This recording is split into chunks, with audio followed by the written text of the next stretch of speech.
and salutations, friends. It is time to make some fancy underwear. Sort of. In case you missed my last video, I'm making an early 17th century ensemble inspired by the TV show Our Flag Means Death, which takes place in the early 18th century, but never you mind that. The full ensemble is inspired by Our Flag Means Death, but this first garment is more of a necessity foundation piece and won't actually have very much to do with the show at all, past informing my selection of which smock to recreate. I've chosen the smock from Patterns of Fashion 4 as the basis for this garment, and as is my pleasure, I will be flailing around trying to make something as historically reasonable as my resources and skill will allow. The base or layer of clothing closest to the body throughout pretty much any period of history is the linen gown or smock or chemise or shirt or camicia, depending on when and where you are. This garment was very important because it not only protected you from your clothing, which could have been abrasive or itchy or whatever, but more importantly, it protected your clothing from you. Laundering may be a pretty mundane task now, but it was actually surprisingly dangerous throughout history. So wearing a layer of sweat-wicking linen in between you and your clothing helped to protect your clothing from your bodily juices. The ensemble I'm making for this project is English from 1610, so we will be referring to this ubiquitous garment as a smock in this video. So without further ado, let's look at the smock that I've chosen for this.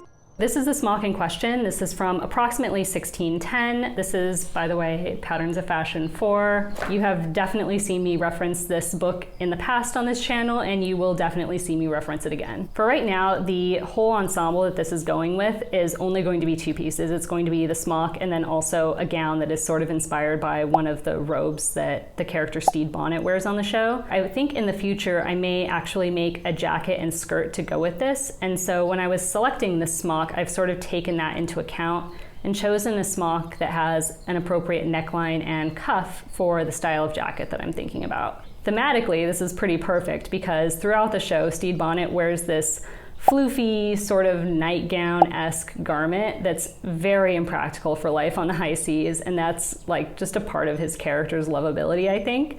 And so I think that this is kind of like the perfect 17th century version of that. I also really like all of this embroidery. I also love the seam treatment here. I've never really done an insertion seam, so it should be interesting to try to figure that out. So I have to be honest, this is definitely the most fiddly under thing that I've ever attempted.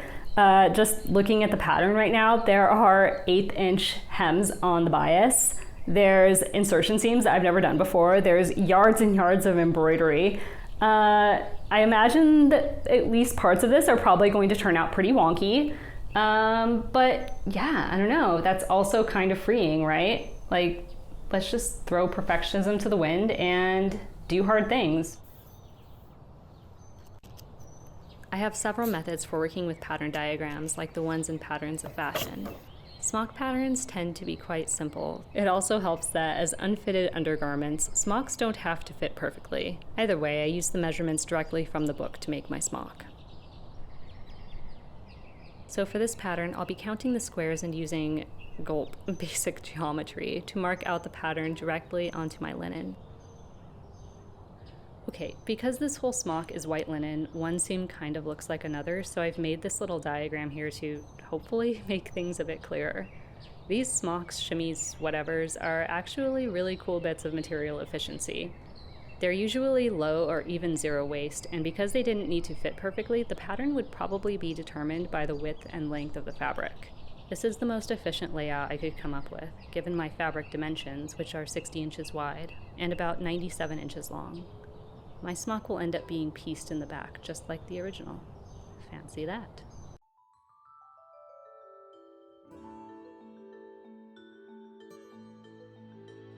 Before marking the layout onto my linen, I measured out all the horizontal and vertical straight lines and pulled threads to mark them. Linen is super matte and will slip and wiggle as you're trying to mark and cut, but if you pull one of the threads out of the weave, you have a guaranteed straight line. This is shift weight linen from Burnley and Trowbridge. It is beautiful quality, although it's definitely of a much looser weave than the linen used for the original smock. Straight lines pulled, I marked the diagonal and curved lines in ink. As tempting as it is to begin cutting, the embroidery should really be done first to avoid frayed edges. I love the embroidery on the original smock, so I chose to do something similar on mine.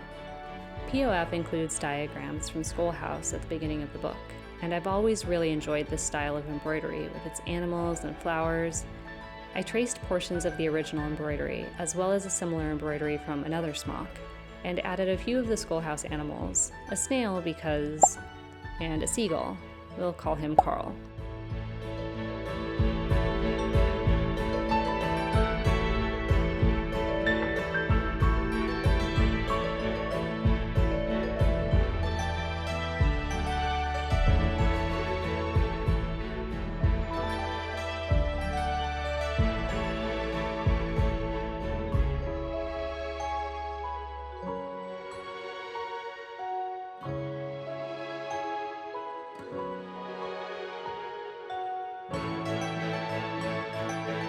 The original smock has gray markings where the embroidery was never completed, so the embroidery could have been drawn on in ink or charcoal. Probably not friction pen, but you never know.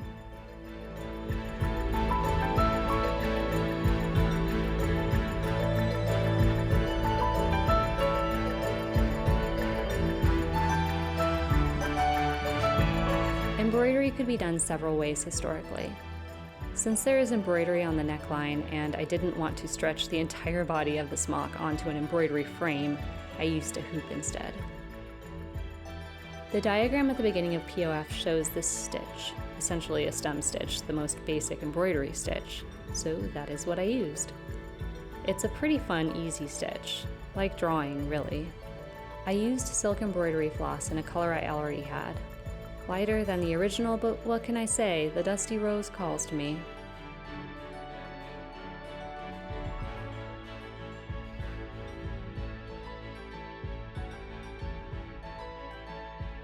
It's worth noting that the smaller you make your stitches, the more fluid the design will turn out. So I tried to make my stitches 1 or 2 threads.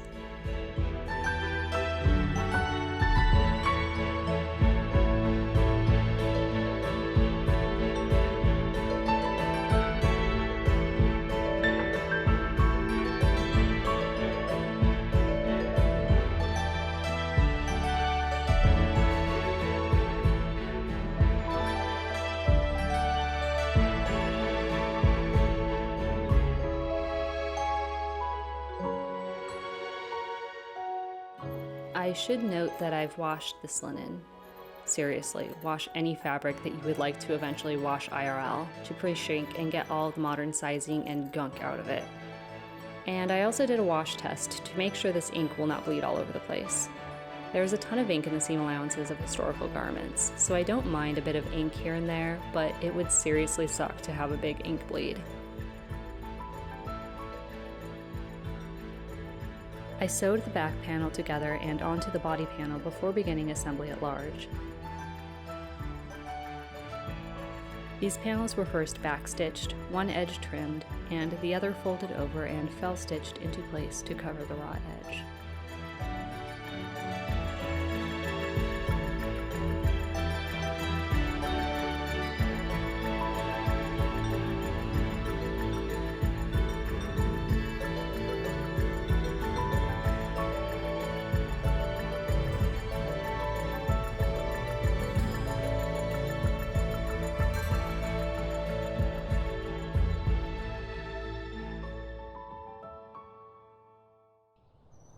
Regardless of the extra-ness of this smock, it's going to go together in pretty much the same way that any other shift, smock, chemise would, which means that it's now time to pull focus to those tricked out shoulder seams, which have been a bit of a journey. So this is the smock that we're making. Again, this is a different smock, but just to kind of illustrate, on this smock, the shoulders and the gusset and this side seam right here are done in this insertion seam. And then the body right here is actually just a normal flat belled seam. Most insertion seams are 3 steps. So you hem one side of the fabric, you hem the other side of the fabric, and then you do this sort of buttonhole stitch, which crosses from one side to the other. and connects them. I am actually really interested in this insertion seam because it has this extra little white thread running through the center right here. I think this may actually be 5 stages. So I think that first you hem both sides. I think that then you add this decorative stitch to both sides. And then I think that you use that white thread to kind of like connect the embroidery so that that is what actually creates the seam. Try as I might, I have not found an exact match to this insertion seam out there in the world anywhere. I've found things that are close. I've found things that do contain 2 different colored threads. This is my first attempt at making this insertion seam. So first off, to go back here, rather than reading Janet Arnold's notes where she notes pretty clearly that these are 1/8 inch hems, I've gone in and counted the number of threads that are in the fabric of each hem to determine how deep they were. In theory, is a great investigative way to determine hem depth, but my 21st century linen is much looser woven than this 17th century linen. So like 1 thread here is 2 threads here. So my hems are chunky, which, you know, it is what it is, it's fine. What I've done is I've hemmed both sides of the fabric. I've then gone in and added this decorative stitch right here to the edge.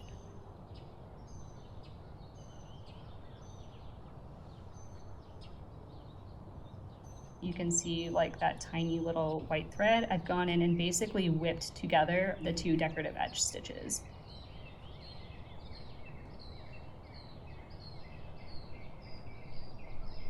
Frankly, it's not the neatest thing, but it was my first insertion seam and it works. It's under the arm, you can't really even see it technically, so it's fine.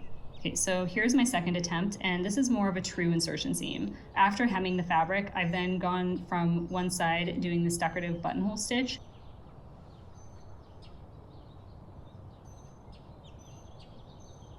And cross to the other side, back to the first side, and so forth.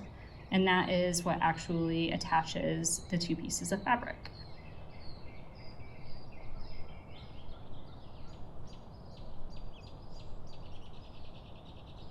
Both seams function, both seams are totally fine. Not my best stitching work, to be honest, but you know what? Sometimes you just gotta try new things.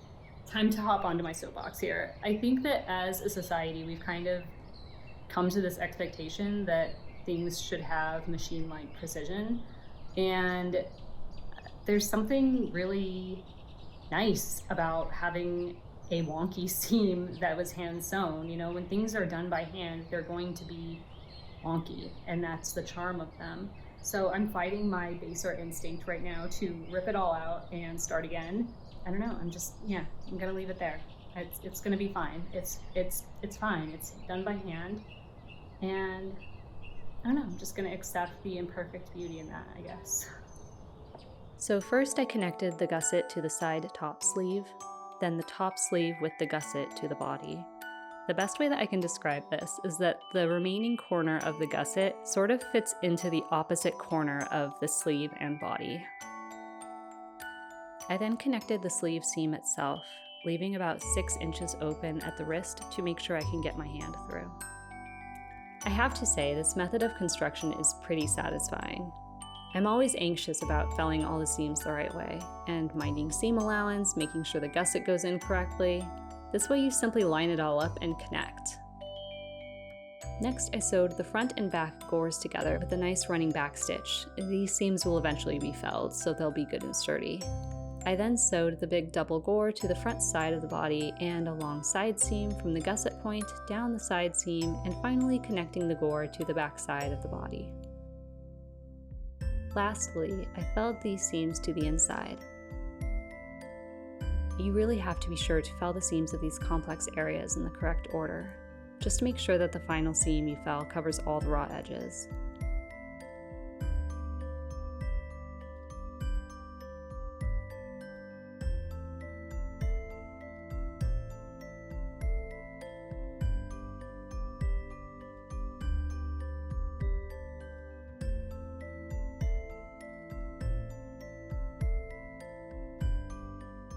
By the time the collar came around, my embroidery was not bad.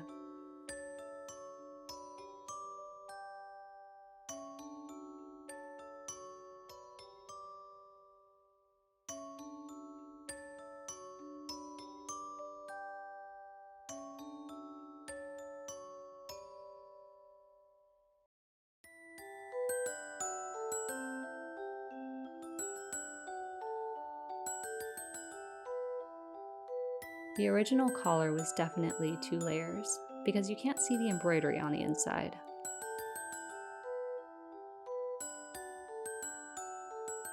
I placed the 2 collar pieces right sides together, backstitched around the perimeter except for the edge that will attach to the shirt, and turned the whole thing right side out, not completely unlike a modern collar.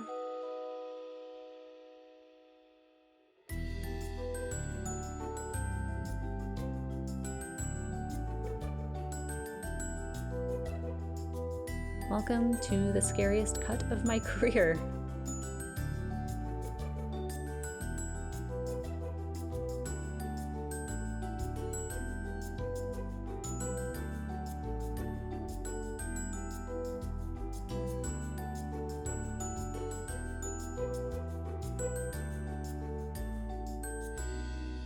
I immediately gave the center front a tiny hem to stop it from fraying.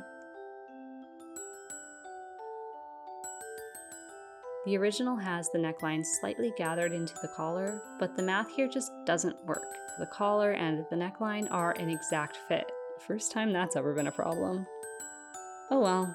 I placed the collar around the neck, upside down, right sides together, and backstitched through the top part of the collar. I then turned the seam allowance of the undercollar inwards and fell-stitched it down. If you're wondering why the screen is all of a sudden pink, it's because I was doing this at night, like all mothers throughout history.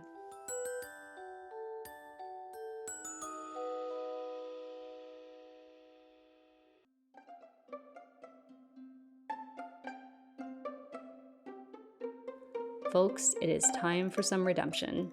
You see, while it may have looked like I was bungling up those insertion seams earlier, I was actually teaching myself so that by the time I got to the collar and cuffs, the only parts that would be visible in most outfit scenarios, I would have a good idea of the mechanics of the insertion stitch and some skill.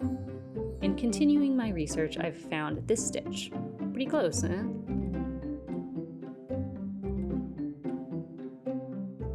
I properly counted threads this time, and let's give it a try.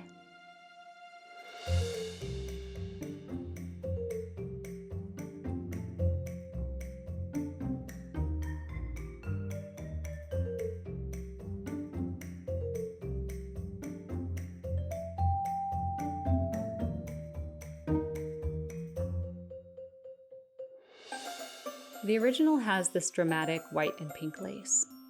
I've checked off enough new-to-me needle arts for one project, so I opted for this, albeit much narrower cotton lace. I added a buttonhole stitch through the lace along the outer edge in the same pink silk thread I've been using to achieve some of the effect of the original.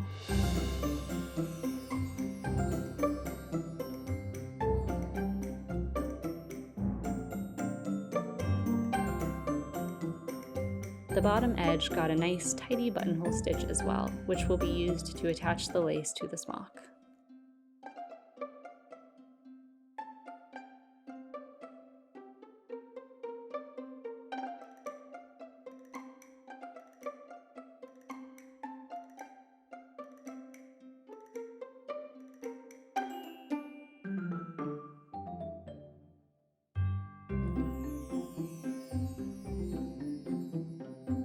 Next, I hemmed the bottom of the smock, this time with an 1/8 inch hem as the original because by this point I had reread Janet Arnold's notes.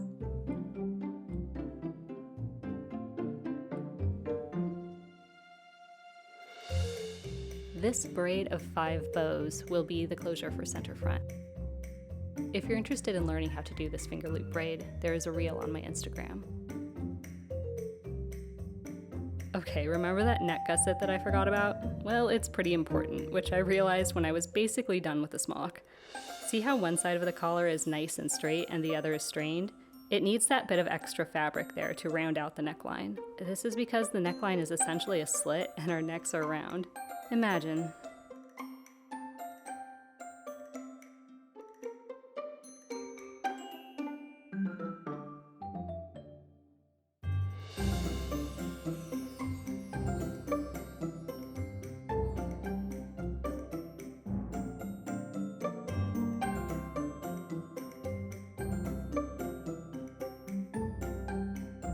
and thus we have the fanciest underwear I may ever own.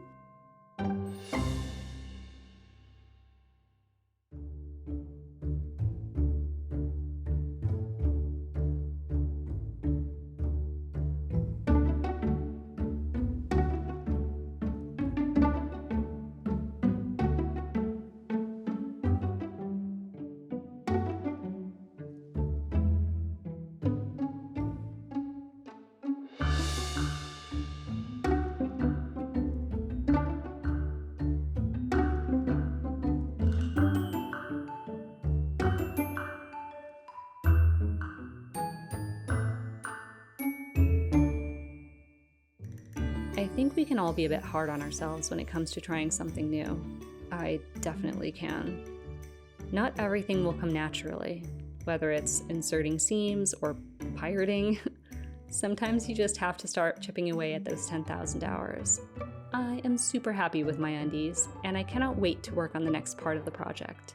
If you enjoyed this video, give it a thumbs up, and if you want to see me get in way over my head as I wrap up this project, stay tuned for the next video in the series, the gown. Probably a little bit deep. Fancy purchase crowd like you. Hello, we love a gentil. Oh, see what we could come up with. I don't know, maybe this. Come on.